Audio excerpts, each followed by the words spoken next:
దేవుడు గడిచినటువంటి పరిశుద్ధ దినము నుంచి ఇప్పటి వరకు కూడా ఆయన ఎంతగానో కాపాడి ఆయన కృపలో భద్రపరిచి మరి మనమలందరినీ కూడా ఆయన సన్నిధానంలో చేరి ఆయన్ని స్తుతించి గణపరిచి మహింపరిచి ఆరాధించేటటువంటి భాగ్యమును దేవుడు మనకు అనుగ్రహించినందుకు కూడా దేవుని నామానికి స్తోత్రములు కృతజ్ఞతలు చెల్లించుకున్నాము.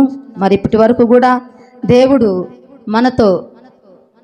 మనము దేవునికి స్తుతి స్తోత్రాలు చెల్లించుకున్నాము, పాటలు పాడినాము, మరి అన్ని విధాలుగా దేవుణ్ణి మహింపరిచి ఉన్నాము.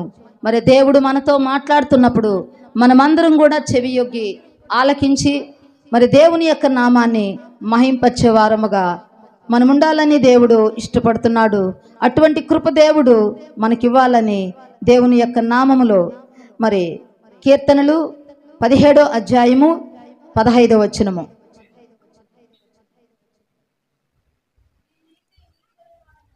నేనైతే నీతి గలవాడనై నీ ముఖదర్శనము చేసేదను, నేను మేల్కొనినప్పుడు నీ స్వరూప దర్శనముతో నా ఆశను తీర్చుకుందును.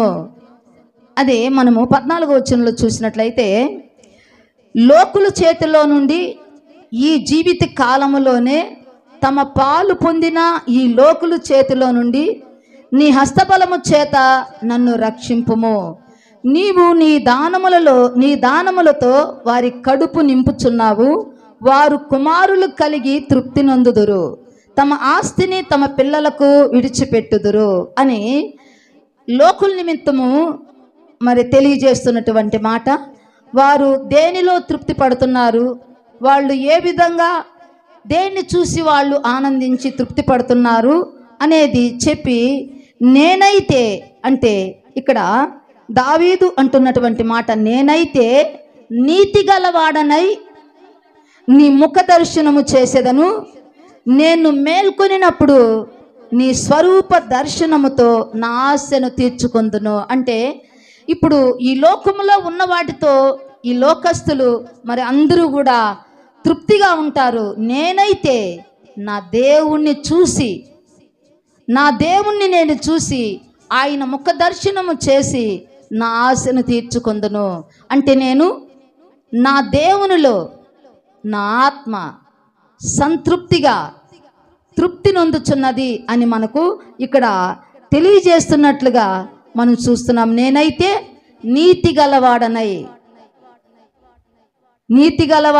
నీ ముఖ దర్శనము చేసేదను, నేను మేల్కొనినప్పుడు నీ స్వరూప దర్శనము చూసి నా ఆశను తీర్చుకొందును. ఇది నాకు తృప్తి, ఇది నాకు సంతోషము, ఇది నాకు సంతృప్తినిస్తుంది అని భక్తుడు పారవశ్యముతో చెప్తున్నటువంటి మాట. ఎందుకంటే లోకములో ఏది కూడా మనకు తృప్తిని ఇవ్వదు అని ప్రసంగి గ్రంథంలో ప్రసంగి చెప్తున్నటువంటి మాట. దేన్ని చూసినా ఏదైనా కూడా సరే అది వ్యర్థము. చూసి నా కన్ను తృప్తి పడటం లేదు అంటున్నాడు, విని నా చెవు తృప్తి పడటం లేదు అంటున్నాడు. మరి అన్నీ చేసుకున్నా కూడా సరే వాటిల్లో నాకు తృప్తి కలగటం లేదు, అది వ్యర్థము. సూర్యుని కింద అంతా కూడా వ్యర్థము. అదేది కూడా మనసుకు సంతోషాన్ని, తృప్తిని ఇవ్వటం లేదని మరి ప్రసంగి చెప్తున్నాడు. అదే హబక్కూకైతే ఏమంటున్నాడంటే, హబక్కూ గ్రంథము 3వ అధ్యాయము 17వ వచనంలో చూసినట్లయితే, అంజూరపు చెట్లు పూయకుండినను, ద్రాక్ష చెట్లు ఫలింపకుండినను, ఒలీవ చెట్లు కాపు కాయకయుండినను, చేనిలో పైరు పంటకు రాకపోయినను, గొర్రెల దొడ్డిలో లేకపోయినను, సాలలో పశువులు లేకపోయినను, నేను యెహోవా యందే ఆనందించెదను. నా రక్షణకర్త అయిన నా దేవుని యందు నేను సంతోషించెదను. ప్రభువగు యెహోవాయే నా బలము, ఆయన నా కాళ్ళను లేడి కాళ్ళ వలె చేయును, ఉన్నత స్థలముల మీద ఆయన నన్ను నడువచేయును. అంటే దేవుణ్ణి ఆశ్రయించినప్పుడు మన ఆత్మ ఏ రీతిగా సంతోషిస్తున్నది. దేవుణ్ణి ఆశ్రయించినప్పుడు మన యొక్క శరీరంలో ఉన్నటువంటి ప్రతి బలహీనతల నుంచి, మన శరీరంలో కలిగేటటువంటి ప్రతి పరిస్థితి నుంచి నాకు ఏది కూడా నాకు సంతోషాన్ని ఇవ్వటం లేదు. కానీ అవేవి లేకపోయినా, నా శరీరం కృషించిన, నా శరీరం బాధ నొందిన, నా దేహమంతయు కూడా బాధతో నింపబడిన, నేను ఎవరి యందు ఆనందిస్తున్నాను? నా దేవుని యందే. నా ఆత్మ నా దేవుని యందు సంతోషిస్తున్నది. నా దేవుని యందు నాకు సంతృప్తి కలుగుతున్నది. నా దేవుని యందు నాకు ఆనందం కలుగుతున్నది. నా దేవుని యందు నేను సంతృష్టి కలిగి ఉన్నాను అని చాలా విశ్వాసముతో ధైర్యంగా చెప్తున్నటువంటి మాట. ఇవేవి లేకపోయినా కూడా అంజూరపు చెట్లు పూయకపోయినా, అంటే పూయకుండినను, ద్రాక్ష చెట్లు ఫలింపకపోయినను, ఒలీవ చెట్లు కాపులేక ఉండినను, చేనిలోని పైరు పంటకు రాకపోయినను, గొర్రెల దొడ్డిలో లేకపోయినను, సాలలో పశువులు లేకపోయినను, నేను యెహోవా యందే ఆనందించెదను. మరి ఈరోజు మనము ఇవేవి లేకుండా దేవుని యందు ఆనందించి దేవుని యందు సంతృప్తి కలిగి ఉండామా? దేవుని యందు సంతోషంగా ఉండామా? దేవుని యందు ఆనందిస్తున్నామా? మన శరీర బలహీనతల వల్ల బాధపడుతున్నామా? మరి భక్తుడైతే చెప్తున్నాడు, దేవుణ్ణి ఆశ్రయించినప్పుడు మన శరీరములో ఉన్న దేనిని బట్టి కూడా మనము భయపడకూడదు. మన శరీరంలో కలుగుతున్నటువంటి ఎటువంటి విపత్తును బట్టి, ఎటువంటి బలహీనతను బట్టి, ఎటువంటి రోగాన్ని బట్టి, ఎటువంటి పరిస్థితిని బట్టి కూడా భయపడకుండా, నా ఆత్మలో నా దేవుని యందు నేను సంతృప్తి కలిగి ఉన్నాను, నేను సంతోషంగా ఉన్నాను, ఇవేవి లేకపోయినా కూడా నా దేవుని యందు నేను ఆనందిస్తున్నాను అని ఒక నమ్మిక, అనే ఒక విశ్వాసము ఎవరికి ఉంటుందంట? ఎవరికి ఉంటుంది? దేవుని యందు ఎవరైతే భయభక్తులు కలిగి ఉంటారో, ఎవరైతే దేవుణ్ణి పూర్తిగా పూర్ణమైనటువంటి విశ్వాసముతో, నా పూర్ణ ఆత్మతో, నా పూర్ణ శక్తితో, నా పూర్ణ బలముతో, నా పూర్ణ వివేకముతో, నా పూర్ణ ఆత్మతో నా దేవుడైన యెహోవాను నేను సేవిస్తాను.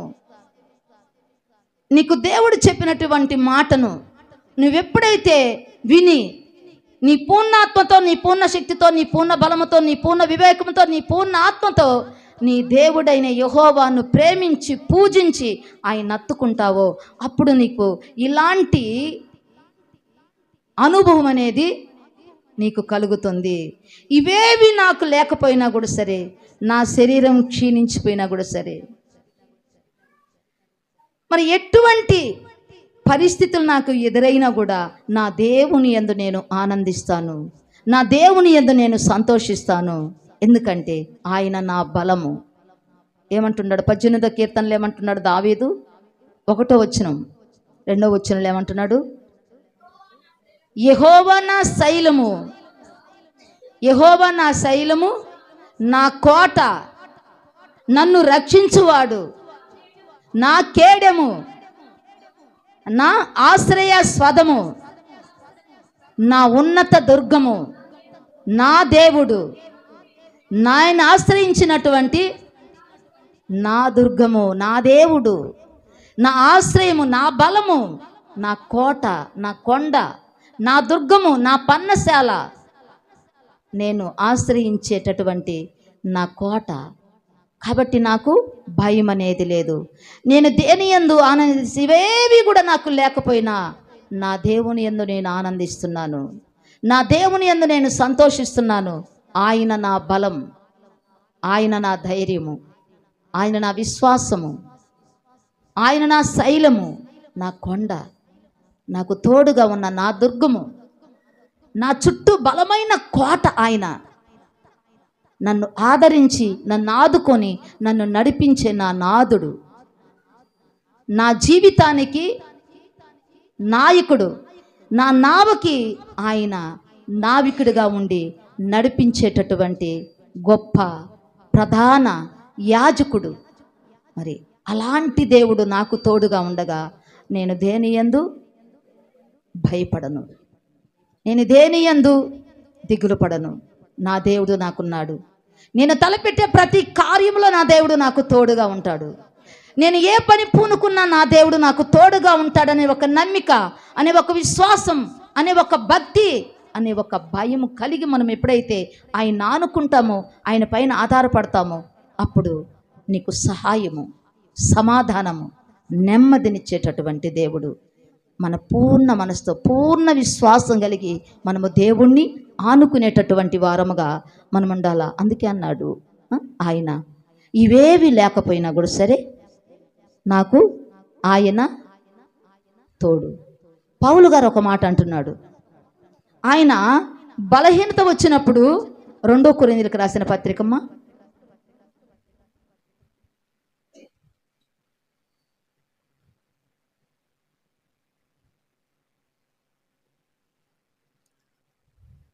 7వ వచనం 12:7.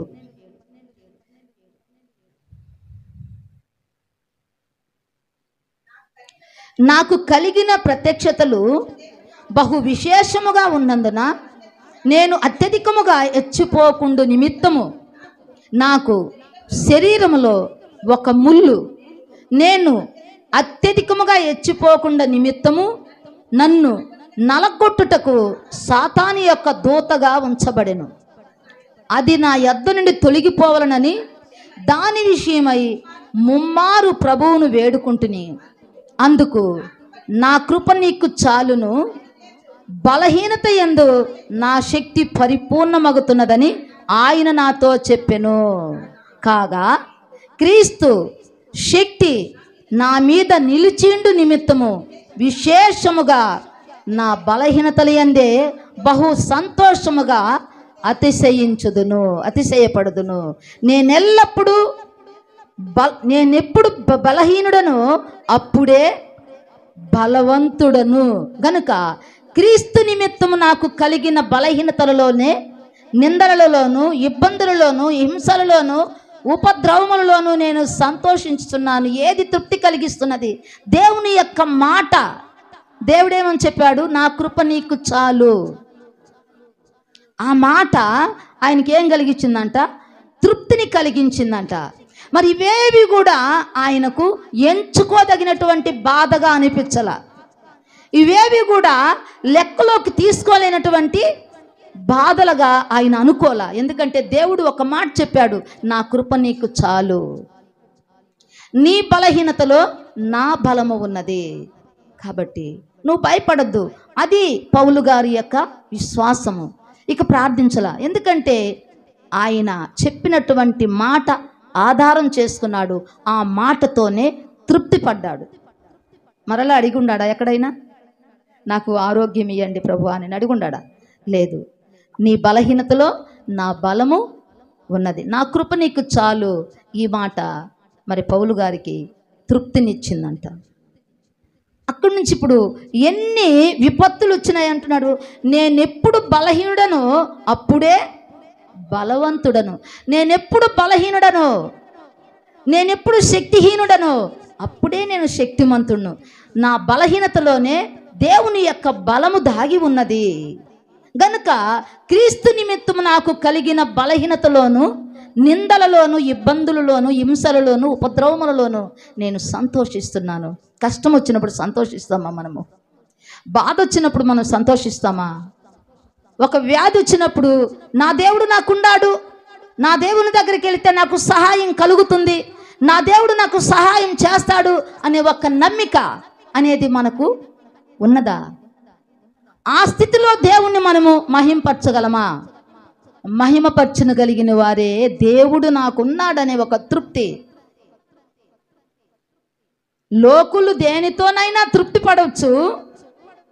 వారి ఆస్తులను చూసుకొని తృప్తి పడవచ్చు, వారి సంతానమును చూసుకొని తృప్తి పడవచ్చు, వారి కుమారులను చూసుకొని తృప్తి పడవచ్చు. కానీ నేనైతే నా దేవుని యందే నేను అదే నాకు తృప్తినిస్తున్నది, అదే నాకు నెమ్మదినిస్తున్నది, అది నాకు ఉపశాంతినిస్తున్నది.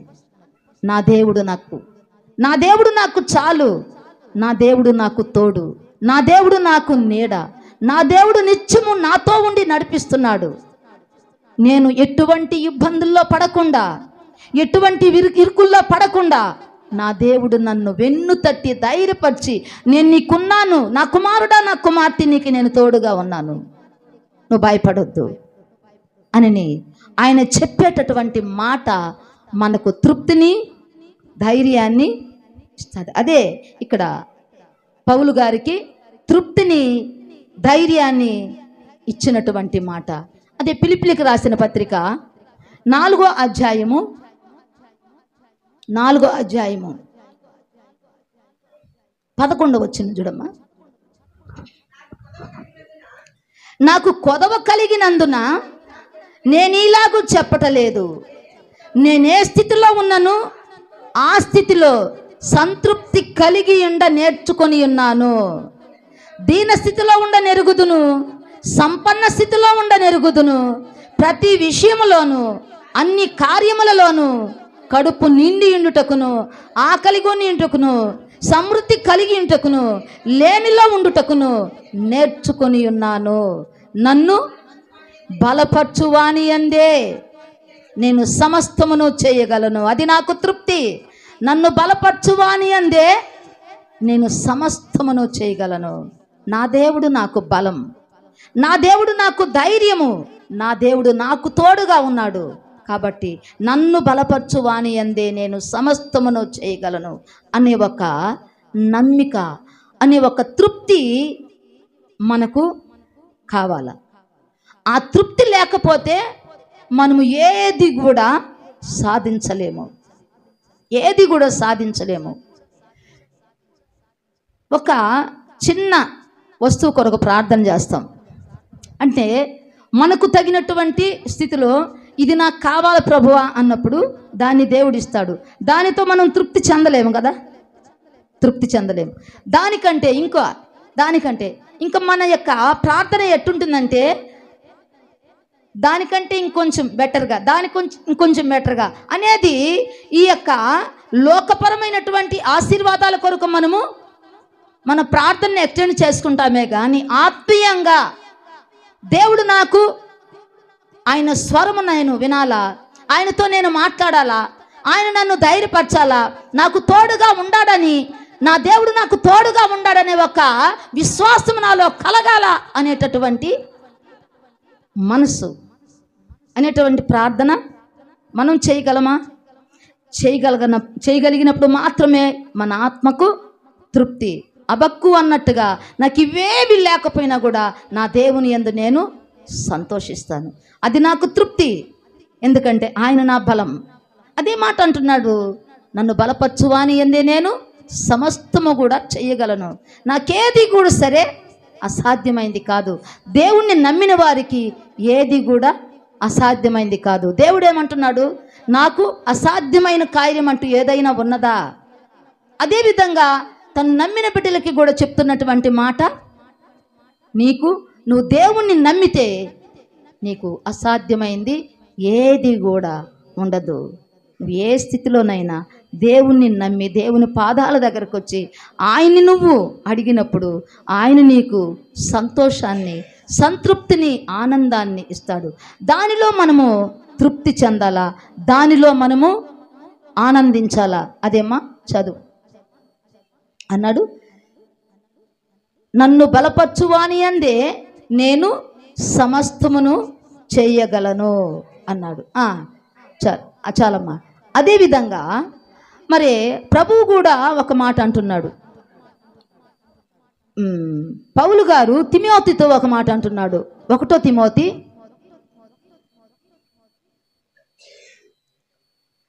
6వ అధ్యాయము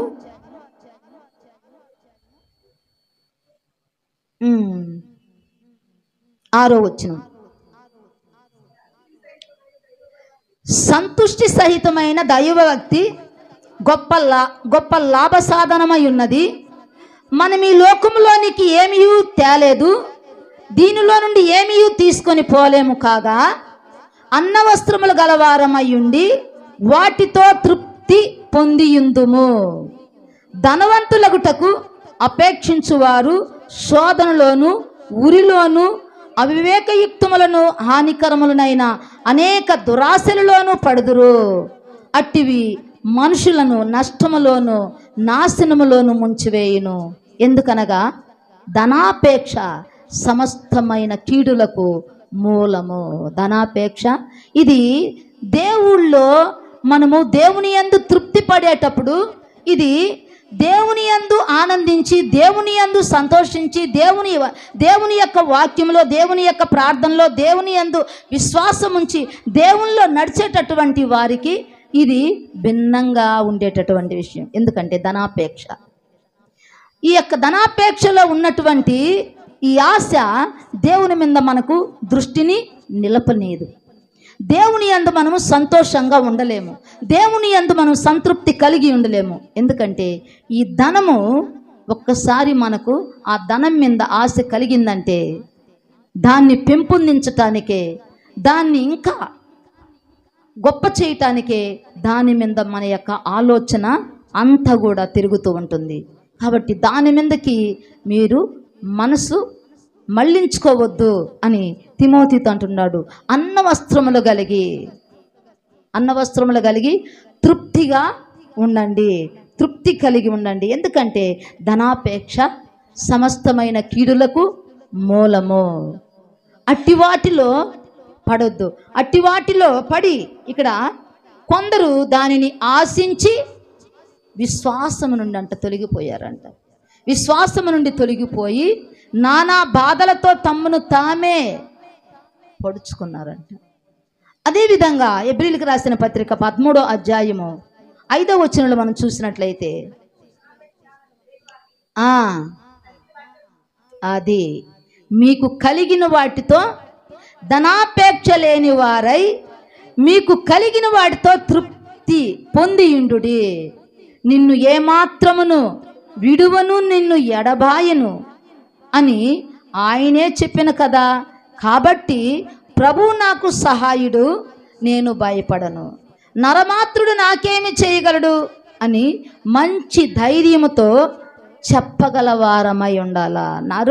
నరమాత్రులనేం చేయగలరు, ఈ సమస్యలనేం చేయగలరు, ఈ వ్యాధిననేం చేయగలదు, ఈ యొక్క పరిస్థితిననేమి చేయగలదు. ఎందుకంటే నా దేవుడు నాకు సహాయకుడు, నా దేవుడు నాకు తోడుగా ఉన్నాడు.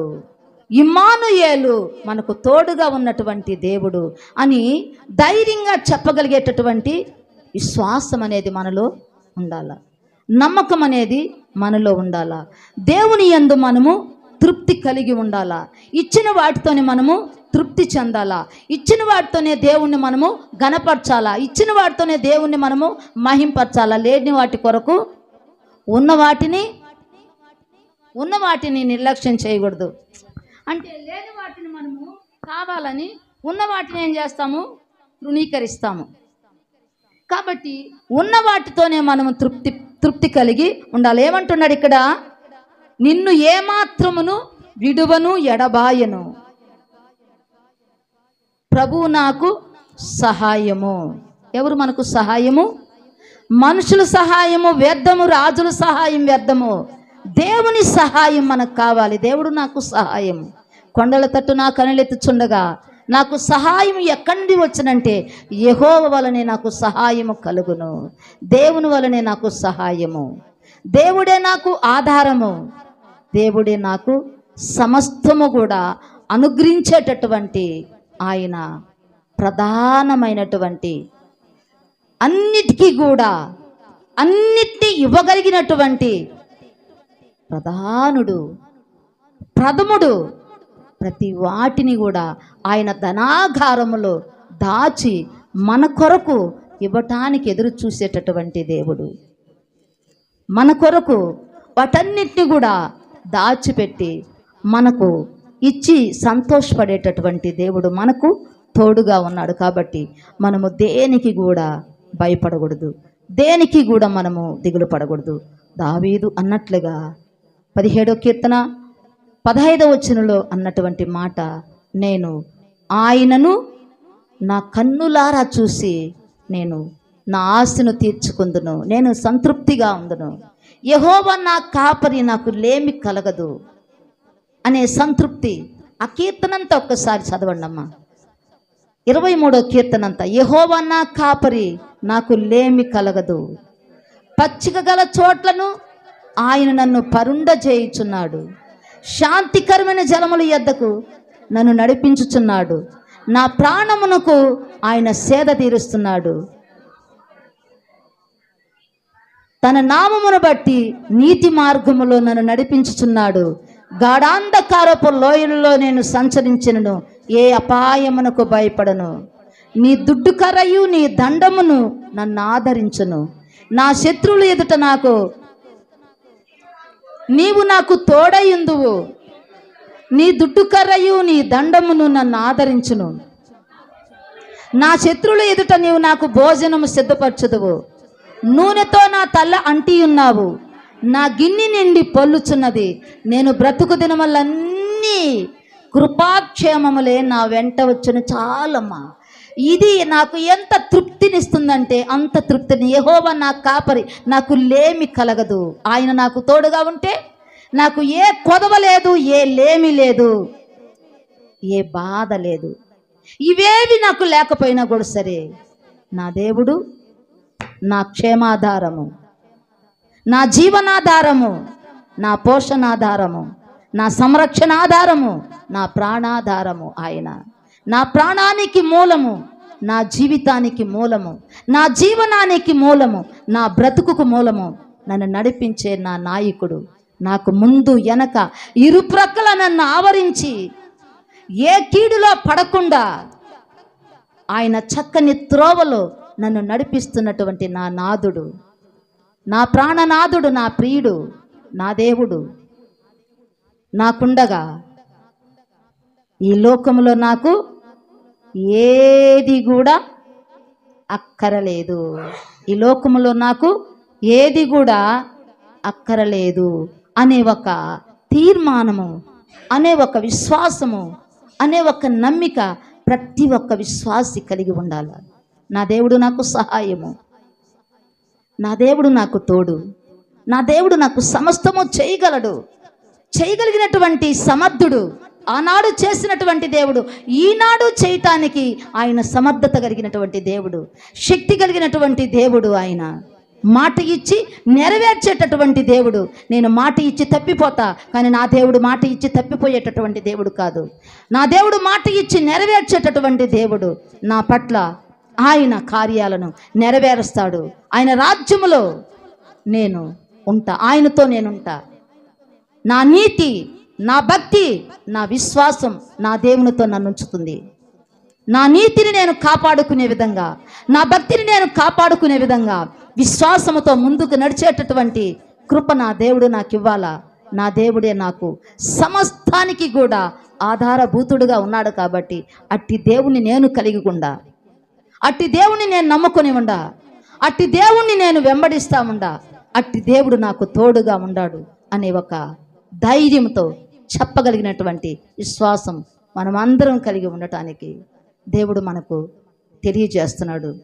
మరి విశ్వాసానికి కర్త, కొనసాగించేటటువంటి యేసు వైపు చూచుచు ముందుకు సాగి మరి ఆయన్ని నేను చూడాలి ప్రభా, నీతో నేను ఉండాలయ్యా, నీలో నేను ఉండాలయ్యా, నా తలంపుల్లో నీ ఉండాలయ్యా, నీ తలంపుల్లో నేను ఉండాలయ్యా.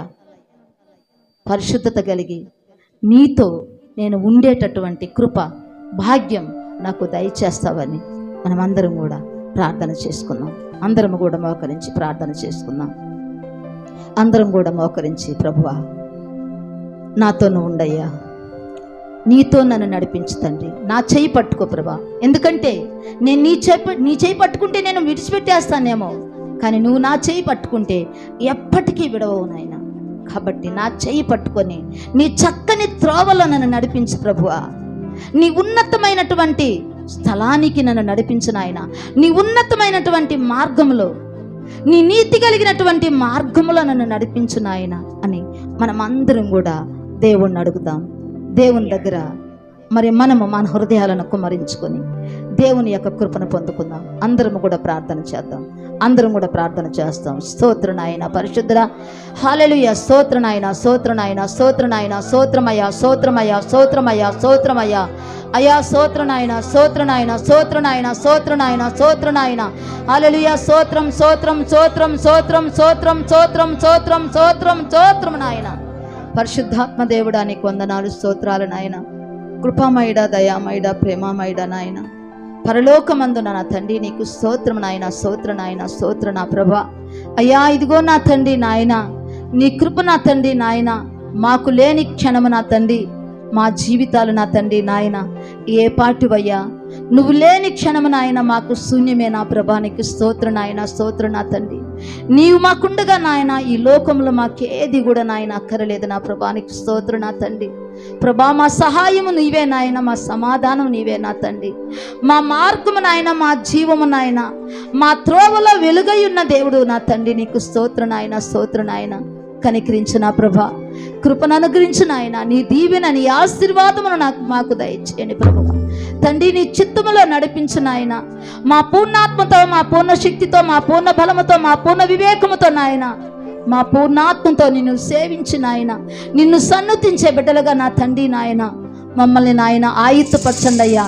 నిన్ను కలిగిన జీవితము నాయన ఎంతో తృప్తినిస్తుంది నా ప్రభువా. నువ్వు లేని జీవితము నా తండ్రి నాయన అయ్యా, అయ్యా ఇదిగో నా తండ్రి ఏమీ లేనటువంటి నా తండ్రి నాయన స్థితి నా ప్రభువా.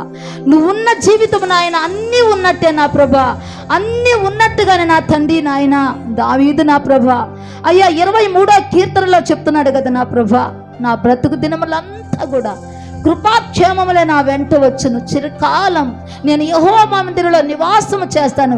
అది ఎంతో తృప్తిగా నాయన మాట్లాడినటువంటి మాటలుగా నా తండ్రి అయ్యా, అయ్యా నాయన మీరు మాకు తెలియజేస్తున్నారు స్వామి. అయ్యా నీకు స్తోత్రం. నేనైతే నా దేవుని ముఖ దర్శనం చేస్తానని చెప్తున్నాడు ప్రభు. అయ్యా నిన్ను చూసే కన్నులు మాకు ఇవ్వండి ప్రభు. అయ్యా నిన్ను నీ యొక్క నాయన దర్శన భాగ్యాన్ని మాకు ఇవ్వండి ప్రభువా నాయన. పరిశుద్ధత లేకుండా ప్రభువుని ఎవరు చూడలేరని ఆయన నీ వాక్యం చెప్తున్నది నా తండ్రి దేవా. పరిశుద్ధతను కలిగిన ప్రభా, మా ఘటాలను మేము కాపాడుకుని నా ప్రభా, నీ యందు మేము సంతోషించే వారముగా ఉండటానికి సహాయం చేయండి ప్రభువా. ప్రభా నువ్వే నాయన మాకు సహాయం, నువ్వే మాకు ఆధారము, నువ్వే మాకు క్షేమం నా తండ్రి దేవా. అయ్యా సహాయము చేయండి ప్రభా నాయన. కష్టములో నాయన ప్రార్థిస్తుండగా నాయన అయ్యా కష్టము నుంచి విడిపించే దేవుడు నువ్వు నా తండ్రి. ఆపత్కాలంలో నమ్ముకోదగిన సహాయకుడుగా మీరున్నారు తండ్రి. నీకు స్తోత్రం నాయన, స్తోత్రం నాయన. సహాయం చేయండి అయ్యా. కూడి వచ్చిన బిడ్డలందరితో నాయన అయ్యా మీరు మాట్లాడినటువంటి ప్రతి మాట నాయన అయ్యా తమ హృదయమునందు నాయన భద్రం చేసుకున్న తండ్రి, ధైర్యంతో నా తండ్రి అయ్యా నువ్వున్నావనే ఒక ధైర్యం కలిగిన ఆయన ప్రతి బిడ్డ ప్రార్థించిన ఆయన నీ నామాన్ని మహింపరచుకుని నిన్ను వెంబడించే బిడ్డలుగా ఉండటానికి సహాయమును దయచేయండి ప్రభు. అయ్యా లోకములో ఏమీ లేదు నా ప్రభా. అయ్యా లోకములో ఉన్నదంతా కూడా నేత్రాశ, జీవపడము, శరీరాశ నాయన అవన్నీ కూడా గతించిపోతాయి నా తండ్రి. నీకు స్తోత్రం.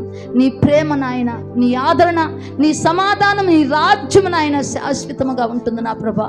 అట్టి నీ రాజ్యము కొరకు నా తండ్రి నాయన మేము ప్రయాసపడే వారముగా నా తండ్రి మొట్టమొదటగా నా నీతిని, నా రాజ్యాన్ని వెదకండి, అప్పుడు మీకు అవన్నీ అనుగ్రహిస్తానని చెప్పినటువంటి దేవుడు నా తండ్రి దేవా.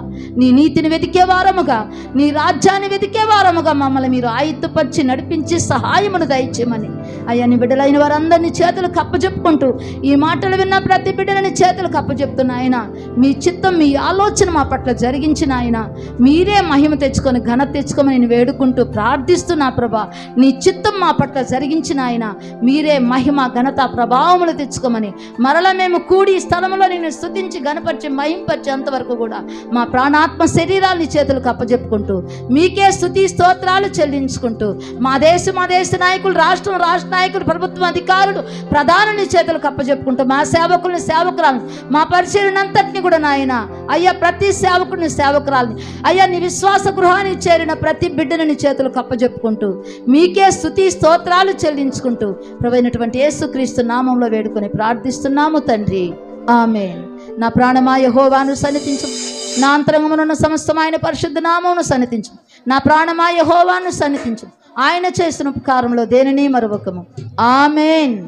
హల్లెలూయా, హల్లెలూయా, హల్లెలూయా, హల్లెలూయా, హల్లెలూయా, హల్లెలూయా, హల్లెలూయా, హల్లెలూయా.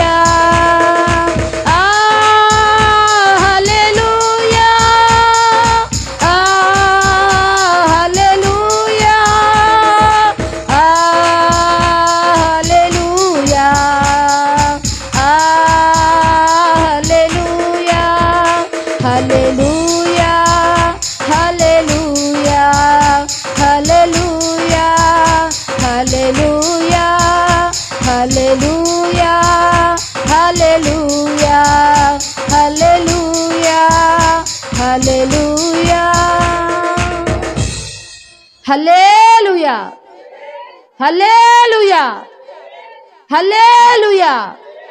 దేవుడు మనలందరినీ కాచి కాపాడును గాక. ఆమేన్.